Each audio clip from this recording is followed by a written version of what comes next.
This video is sponsored by Brunt. Welcome back to another sawmill adventure. This time we have this chunk of ash right here and another chunk of it behind the camera right now.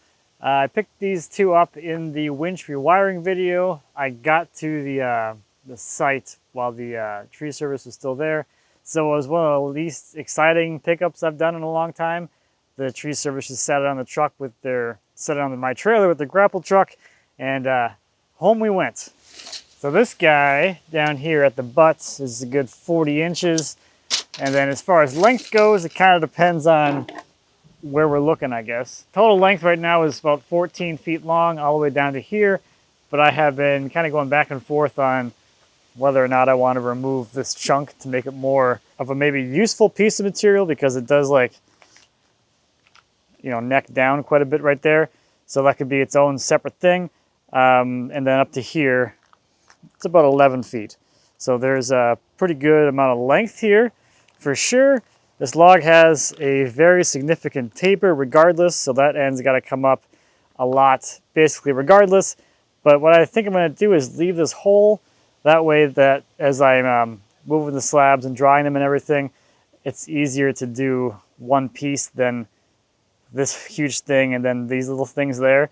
So those cutout get cut off in the future, but at least for now, to make material handling and management a little bit easier, I'm going to leave it attached. And across the crotch here, we're at about 4 feet or so.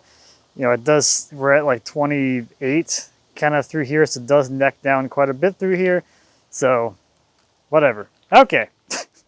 The only other fun thing about this upper section is it's got this, pretty sure it's a J hook in here. So I think because it's on the outside, we'll try and remove that in a little bit. But first, I want to do a little bit of a better job of getting this thing leveled out and on the mill properly, so you can see how much taper this thing has. So this side's got to come up quite a bit, and I set it hastily onto the saw last night. It's got to go that way quite a bit. As far as the roll, it's kind of sitting on here pretty well. We got the crotches laying pretty flat, so it should expose quite a bit of crotch figure. So basically scoot it over and lift up this side. How's that look? Do we like that? Okay, I gotta spin it.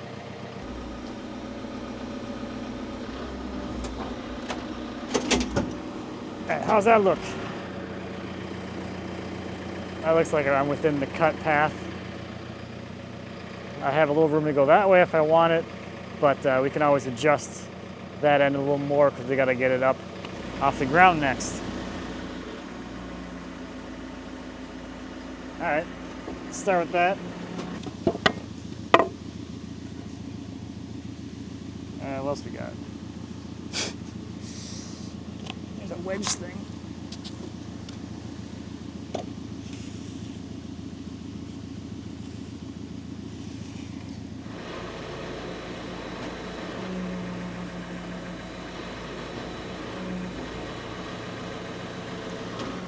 That's actually not too bad. Pretty stable too. How's our roll? The roll angle of the log. That ain't bad. Here it is from this side. And over here. I don't know, it seems like it's pretty good. Let's get the forklift out of the way and make sure, I guess. I feel like I am happy with that. That feels right. I forgot to show you the tags. Unfortunately, that protection didn't quite work. Okay. Yeah, I think this is going to work out okay. You can see a lot of this, like, it does kind of hook upwards, so it's going that way. But I think we're within kind of a good plane where we can still get the most amount of crotch figure out of these, with the most amount of convenience. This one's going to have not quite as much because it is kind of angled like this a little bit. So we'll have a little bit of loss of the crotch figure there, but I think it's just going to be so much more convenient for me to stack and dry this stuff. So I already have all kinds of little crotch things that I'm not looking forward to finding spots for. So this will just be convenient enough. I'm gonna try and get this out. I'm gonna try and clear away some of this bark first, just to make spinning this out a little bit easier.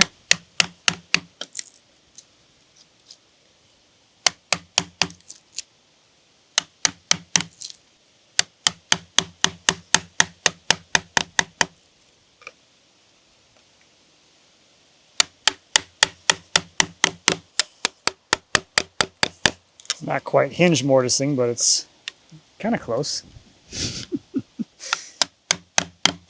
The tree's already grown around so much of this, so it's growing around the part of the hook where it bends. So I want to make sure there's some clearance for that bent area of the hook so we can spin this thing right out. Then I'll have a nice J-hook to use for something. Put that in the hardware bin. If I ever need a hook, got one. Come on. Does it fit? It does fit.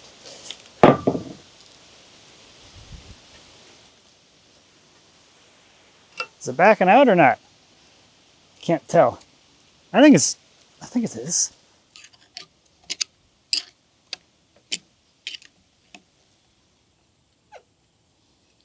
Yeah, free hardware. Nice. Okay, there's our hook. Put that in the bucket of things found in trees. My little collection. All right, I'm ready to make the first cut, and this is gonna look pretty deep because I'm trying to get to some wood here in this low spot here. So there's gonna be a pretty good amount of waste coming out the top here, but I'm gonna need that for my cap piece when I'm drawing it anyway. And that cap piece will, stay with the log. Can always get sawn into stuff in the future. On the bottom of the tree, we'll have kind of the same situation with that taper down there. So once we get past here, this is all going to be bonus boards that we can saw for other stock.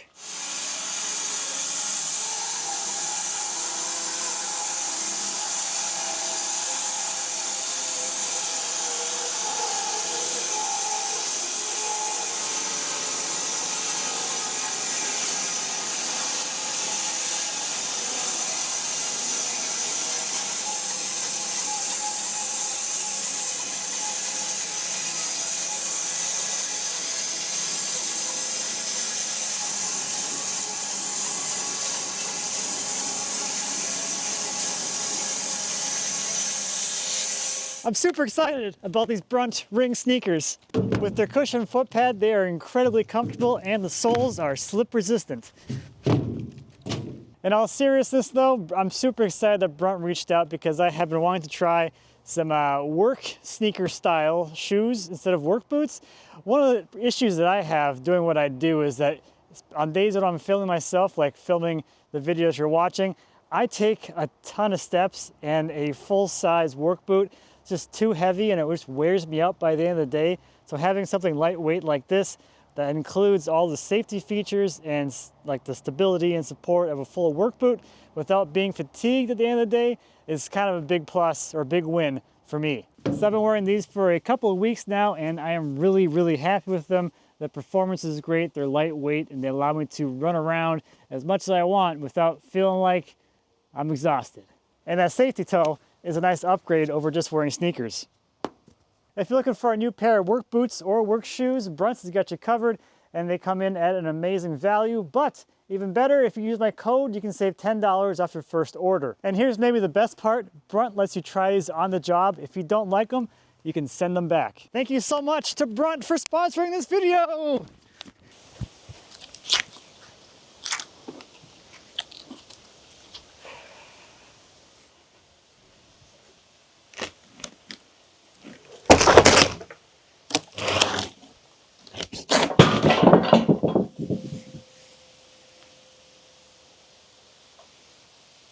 Full of metal. All right, back up here where I first heard it. Got two nail-y type things, nails or something. And then there's another one here. I think that's it.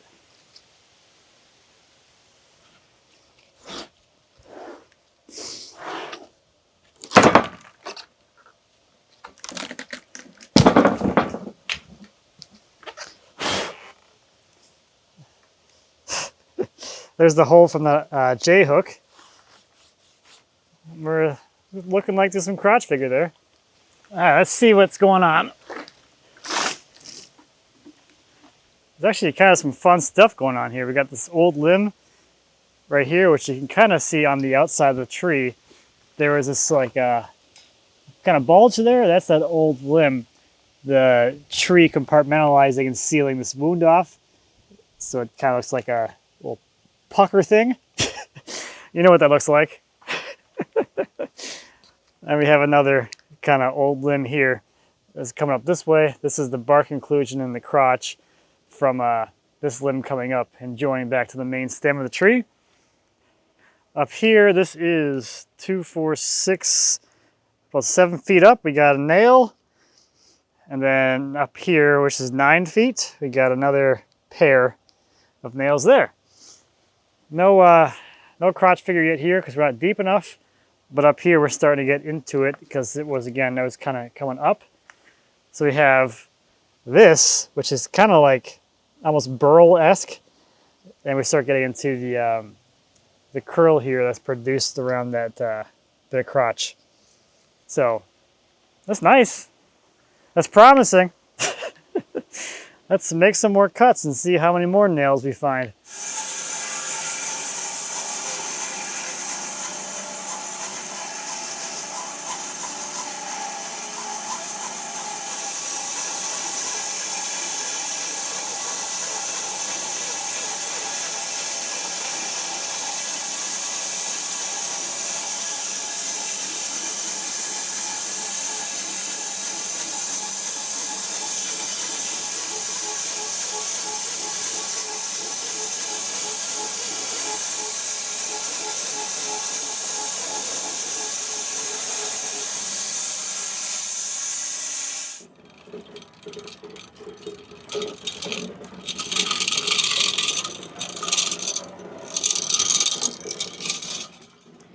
This thing's kind of wiggling around quite a bit because like it's just, all of this is cantilevered. So I'm gonna see if I can block this up a little bit, make it rock around less. What we got down here? That's a nice thing of not having cleaned up yet. I have all this cool different shapes I can try.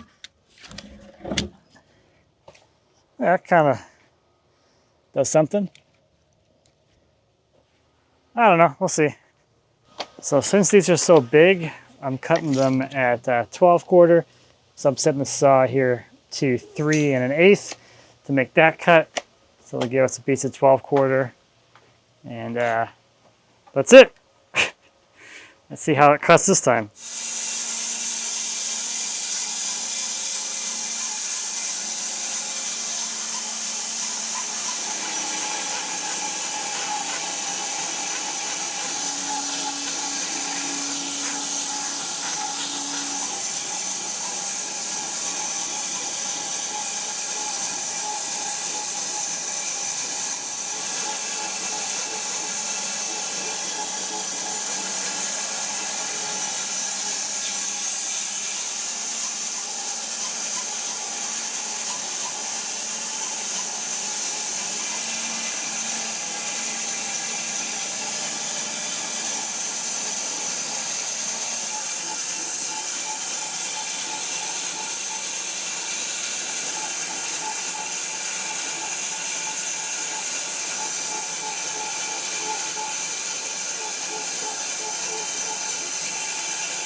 Oh, wow.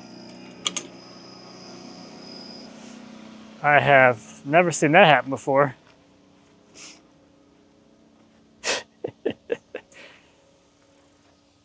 Must have been clearing the kerf pretty well, because as soon as it made it through, it collapsed and grabbed the blade. Normally it's not a problem, because the teeth are cutting a wider kerf than the body of the blade. So there's always some room behind it. But then as soon as you come out, those teeth are no longer engaging, and then the whole slab can drop down. But usually there's enough sawdust and stuff in there that it doesn't really matter. But this time,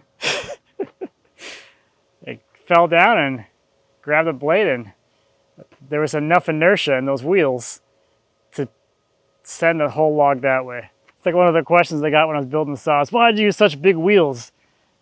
Inertia. Those are giant flywheels. They don't want to stop spinning. Or, you know, it takes a lot to get them to stop spinning. All right, let's figure out what we're gonna do here. All right, let's see where we're at here.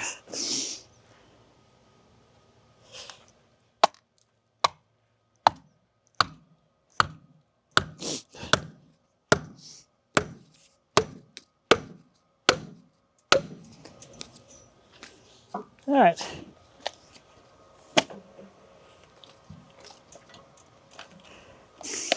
Did I go too high now?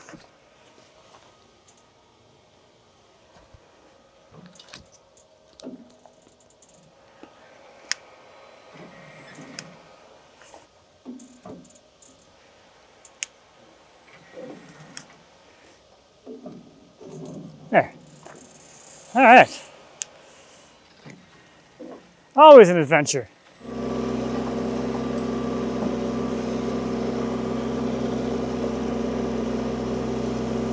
I was just photographing the first one here, and I didn't quite realize like how much there was going on around here. This is all like a burst of figure around this old limb here. And I don't know, this just looks more vivid than it did up on the saw for some reason. Not really sure why, but it just looks, I don't know, more alive. Well, it's dead now, but hopefully you get what I mean. Okay, that's that first one. Let's see what the second one has in store.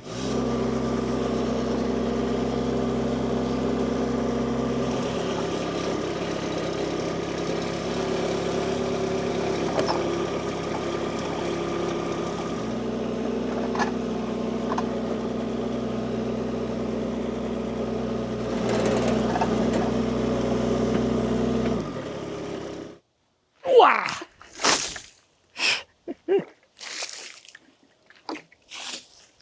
It's a lot of surface area.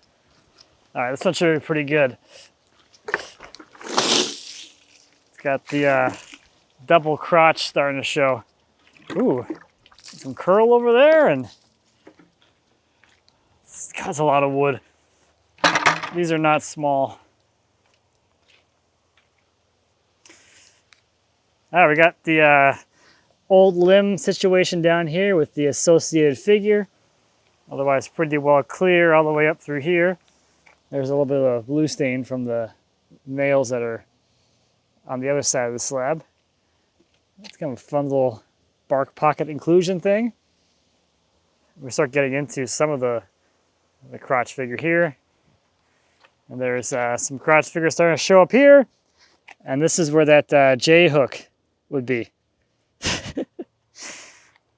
A few inches deep. All right, this guy is getting pretty cool. Look at this. We got some actual crotch feather starting to show here. Whatever this crazy formation is right there. The big ol' crotch feather with associated curl and stuff. Kind of coming down through here. It's mostly clear. And we got the remains of our old limbs. We got the pith in the slab. The pith is right here, so the center of the tree is there. You can see how it kind of grew and jogged over. Isn't that wild?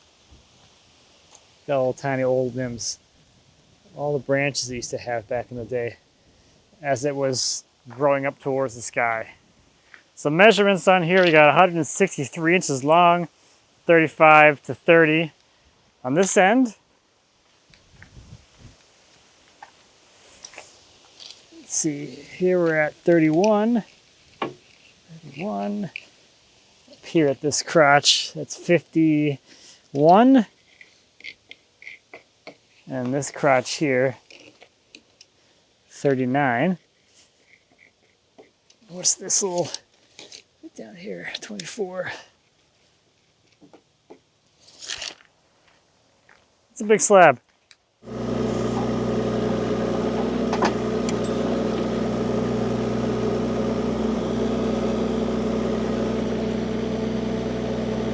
All right, let's see what we got here. Slab 4. That is quite cold. Good coverage. There we go. How's that for some crotch? That's pretty nice. Nice little bit of feather. We got a little fun bark inclusion with the crotch situation over here. I like that. And because this tree kind of grew like crookedy, the grain down here has got this nice kind of S curve kind of thing going on, which makes it a little more interesting. There's another one of those old limbs that got pruned off. There we go. There it is. Still can't get it all in frame. I hooked it a little to the right on that one. This has got some pretty intense blue stain here, but I don't see any, I didn't see anything to cut through, so either whatever this is gone now, or whatever caused this is gone now, or it is contained within the slab completely. Don't know. That's all the original old limb stuff, the old structure of the tree back in the day. This is some gnarly crotch. It's got all kinds of weird stuff going on. There's another old limb. Another pruning cut right there. Oh, I like this. A little bark inclusion with some crotch. That's pretty. Oh, let me back up here again. Zoom out. Oh. All right, that is 5 slabs. Let's go roll this thing over, and I think we'll have one more that's gonna be full size, so we'll cut that, get that out of there. Or maybe I don't know what we're gonna do. I don't know, I'll figure it out.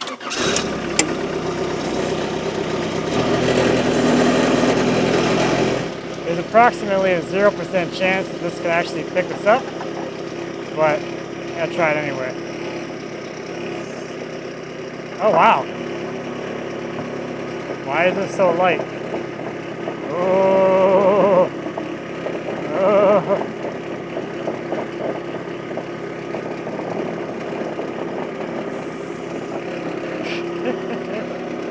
I'm gonna go over here a little bit.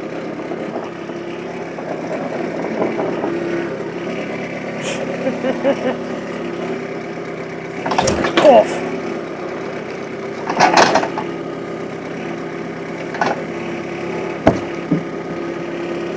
I can't really flip this thing.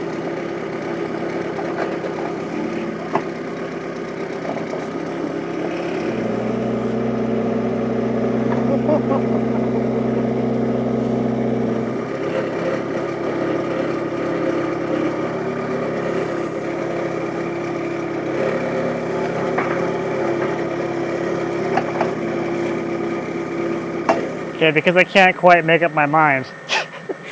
We're gonna make this one last full thickness, full length cut. So it'll be the same as all the other ones. And that'll leave us this big cap piece that we can figure out what to do with when I finally make a decision on what to do.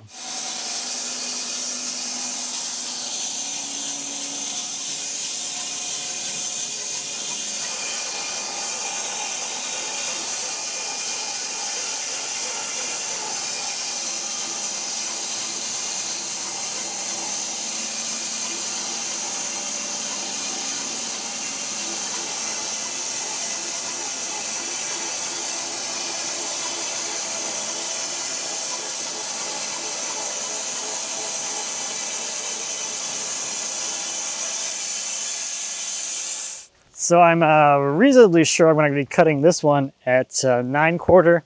So I think that's probably what I'm going to do here, but I want to see what we're dealing with in case this ends up being something super spectacular and I want to go thicker.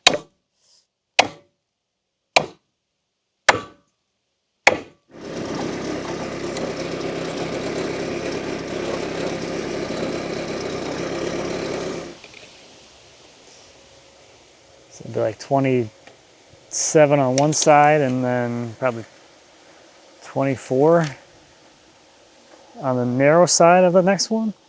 I mean, this is a pretty cool looking piece of wood.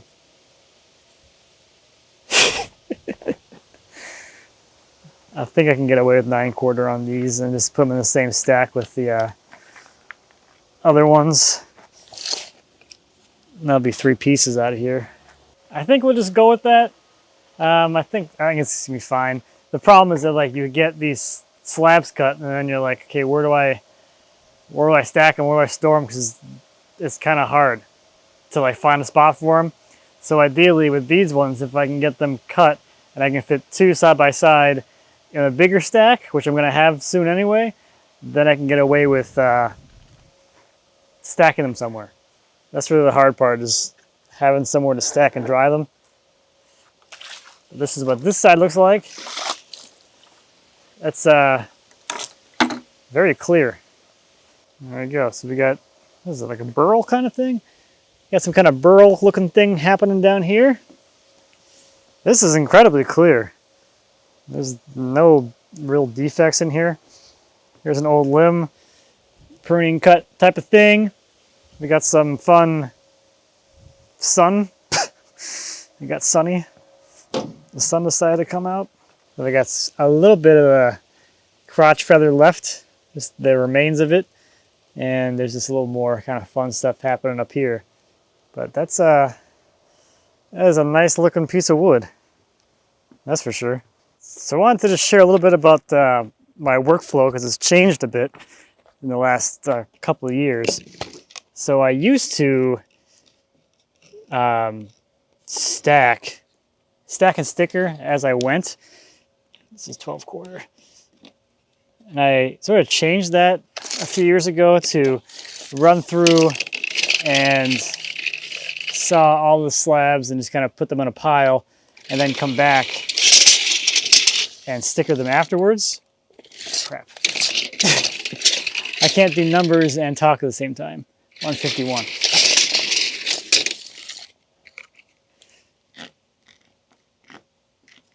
Now the advantage of doing it that way is that when you're done sawing, you're done with the log or whatever, the log's ready to go away and get off to drying. There's no more work involved.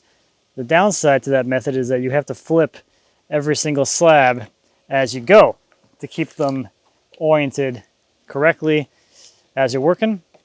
Like this, you don't have to flip any of the slabs, but you are double handling. So it's like, you know, there's pluses and minuses, I guess. But like this, I can run through at the end here and I can reassemble the log. The last cut is now the bottom of the stack, and then you stack them back all the way up as they came off the saw. I find that method works out a little better for me because I don't have to worry about flipping them, and then I can kind of just run through and stack and sticker them all in one thing. And it's not usually something I film either, so it's more like I can just go through it real quick and take care of it all. Or in the case of what I've been doing the last few weeks is just sawing them all, leaving them, and then I'll spend a whole day just stacking them all in one go.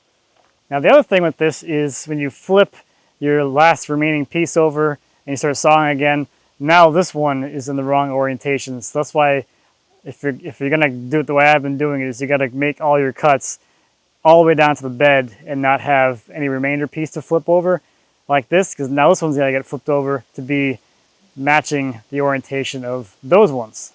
There is, however, one advantage to having this last slab be upside down, and that is for cataloging, because now I can get a picture of the back side of the slab, which isn't really needed so much for the rest of the slabs, because as you're going through the catalog, the back side of the first slab is the same as the face of the second slab. So just by looking through the slabs like that, you get a good idea of what the backside of all the slabs are going to look like, except for the last one, because there's no slab after it to show you the face. So you have that advantage, I guess, is now you have clear representation of all the faces of the slabs through the entire set. So that's that. Let's get this guy flipped over and onto the stack, and we'll take a look at his actual face, the A side.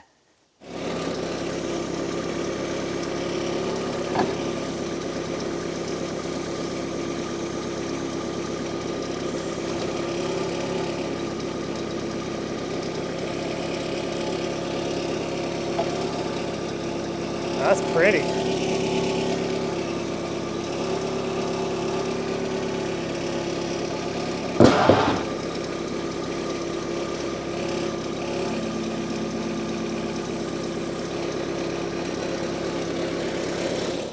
What we got? A guy who can't throw water. That's what we got. Last little bit of the crotch figure up here. And some more here. This is cool where it comes down into this knot. There's that little weird bark circle thing. There's all kinds of weird stuff down here. I don't know what this is. If that's like a mineral stain or like a weird bark inclusion, or it doesn't really feel like it's separate like a bark inclusion, but I don't know what it is. Okay, so there is that one, the last full-length slab from this log. So what I think I'm going to do next is I'm going to face off the smaller logs. So I think this one I'm going to cut right around here, right there, and that'll give us a nice straight section here, and we'll have some kind of fun crotch thing up there. And that's because the blade I have on there, it seems to like it's getting pretty tired. It for some reason it didn't like that that metal as much as like my prior carbide blades have. Normally that would be, you know, nothing for one of those blades, but it's really struggling now. So I want to get those facing cuts done with this blade before I swap it off. Because what I want to do is be able to stack all the stuff on the bed at the same time and make all my cuts all at once. That'd be too much width for this blade in its current condition. I don't know, maybe this is the first one that I've used to hit metal in the most recent group of order, whatever. The most recent ones I ordered, this is the first one I've had that has gone through steel, and it didn't like it as much as the ones that I had bought previously back in 2020. So maybe something on the blades changed. Maybe that, whatever that was in there was some kind of harder steel than other stuff in the past, but I don't know, whatever. Okay, I still made it through all of that at least.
I'm glad I didn't try and get an extra board out of there because it wouldn't have been anything. This is pretty. All right. So that's that one all faced off. Let's get that weird crotch thing over here and see how that goes.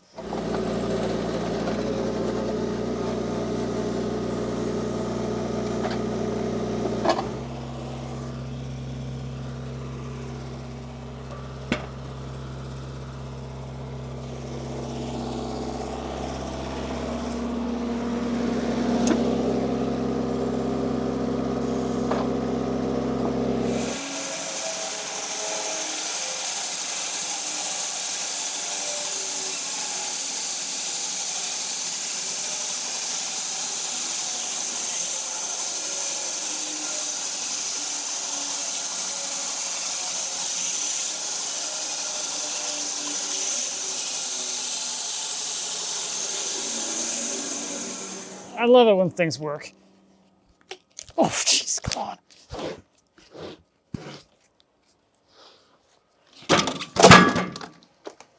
Ooh, that's pretty. That's good. It's a plus. It's actually nice looking. What am I stuck on? There we go.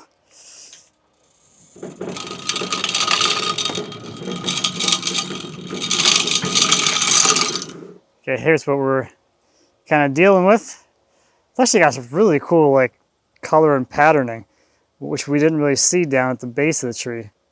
And then we got some fun crotchy figure things. Okay, let's give it a flip.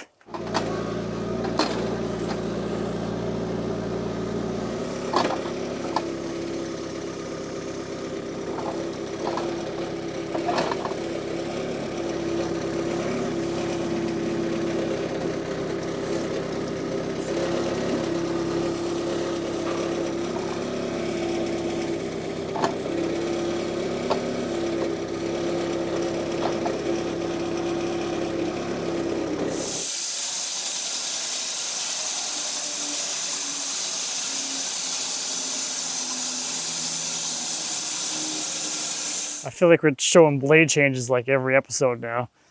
Because I just did this in the last one. I think that was the last one. Or was it 2 ago? I don't remember. It's been so long. It's been just, they're all blurring together now. I've done so many in the last few weeks.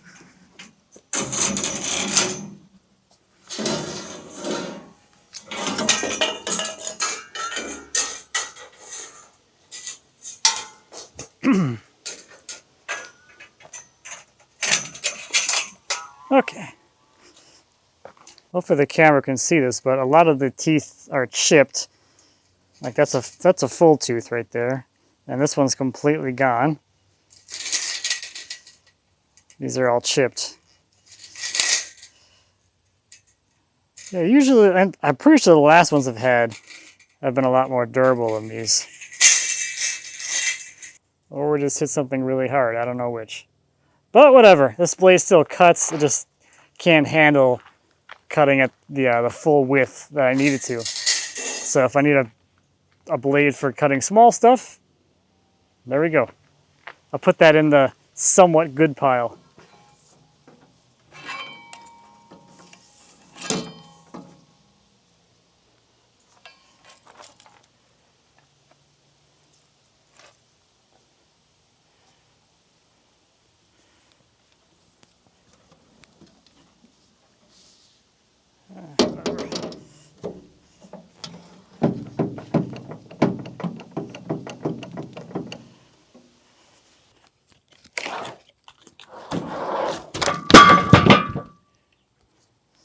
Ooh, it's a fun little like split thing there. Kind of weird. It's got this kind of split crack thing going on there. Making for some pretty cool colors with the, I don't know, bluish gray. I don't know. Okay. I'm gonna load up the saw and get all this stuff sliced up. We have 6 cuts. 1, 2, 3, 4, 5, 6 cuts to make 7 slabs.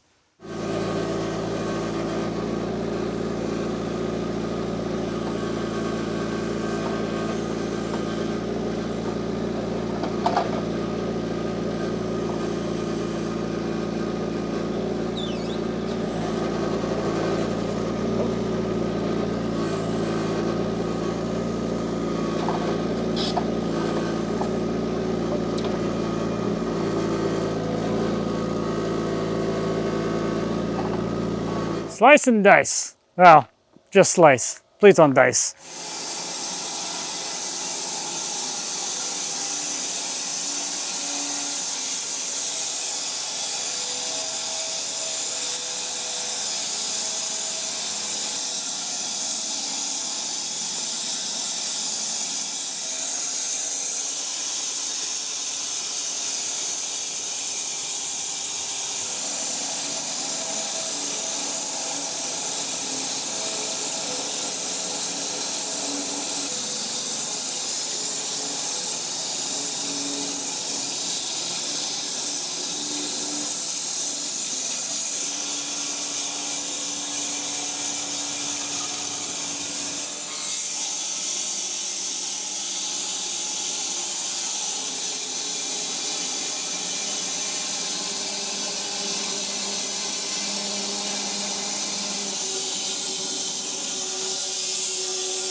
Forgot I wanted to pull these tags.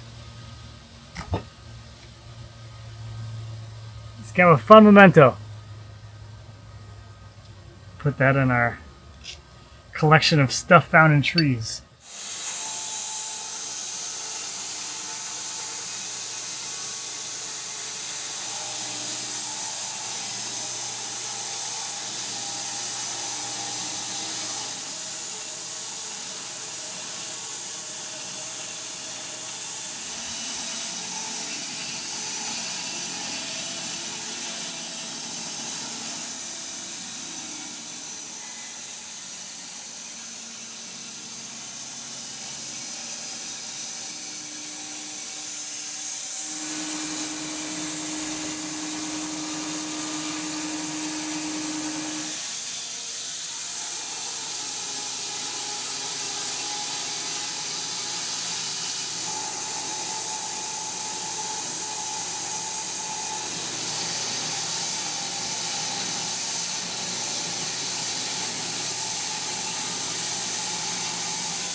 Okay, these first two aren't really gonna have anything.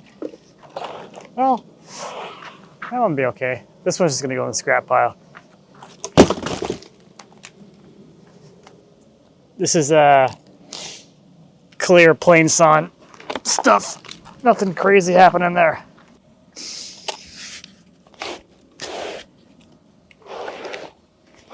This is cool though. It's kind of this weird, I think it's a burl. That's kind of cool in there. So there's that thing. I'm pretty sure it's some kind of like weird bark inclusion burl type of deal. But other than that though, clear cathedral plain sawn. It's kind of nice. Wah! This is cool. It's pretty. So this one has this kind of fun circle thing, and another fun circle thing, and another fun circle thing. Pretty clear. And there's the last little bit of that burl that we saw on the last slab.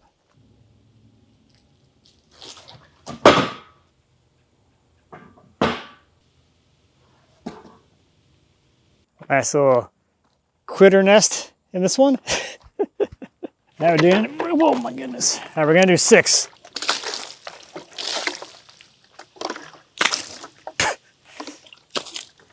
I'm not used to this whole off to the side thing. Always coming from the end.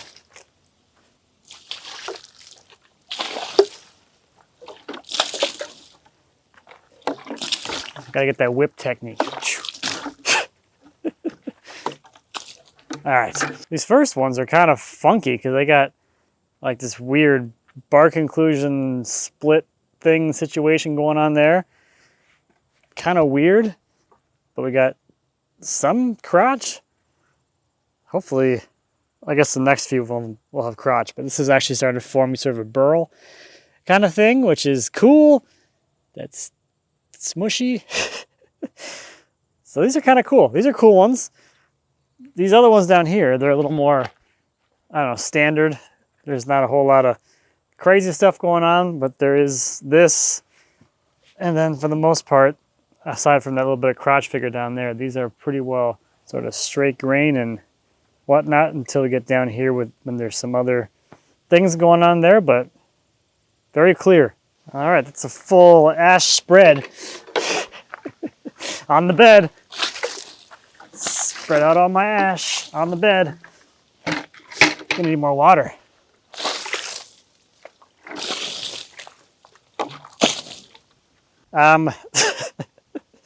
This is the next one, so we got a little more of this, I guess it's kind of like a rot pocket kind of thing going on here. And then we got into just the rot pocket's gone. We got some bark inclusion, kind of the highlights there. This one here is next after that. This is the best one. It's got a nice bark inclusion with some nice crotch figure around the inclusion. It's kind of fun and playful grain down here. I like it. And this one's got a little more, or the last little bit of remainder crotch figure, and there is some more figure down here from the limb that was down there. Let's look at these guys because they're a lot bigger than I thought they'd be. Let's see here. That is pretty clear.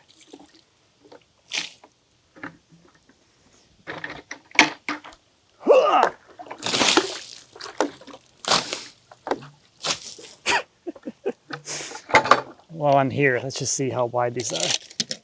21 inches, and they're pretty consistent in width.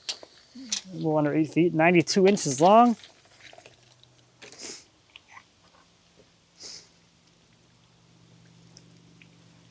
Pretty clear, just some kind of fun little playful things here and there.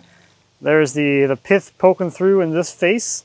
So there are those ones, all pretty and nice and wide and pretty and whatnot. So that is quite a bit of ash all processed and turned into something I can dry now, which is pretty exciting, pretty nice. The log pile is getting smaller, as you can see.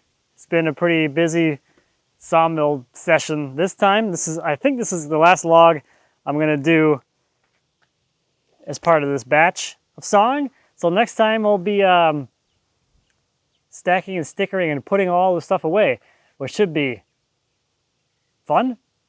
I'm kind of looking forward to cleaning up. So that'll be nice.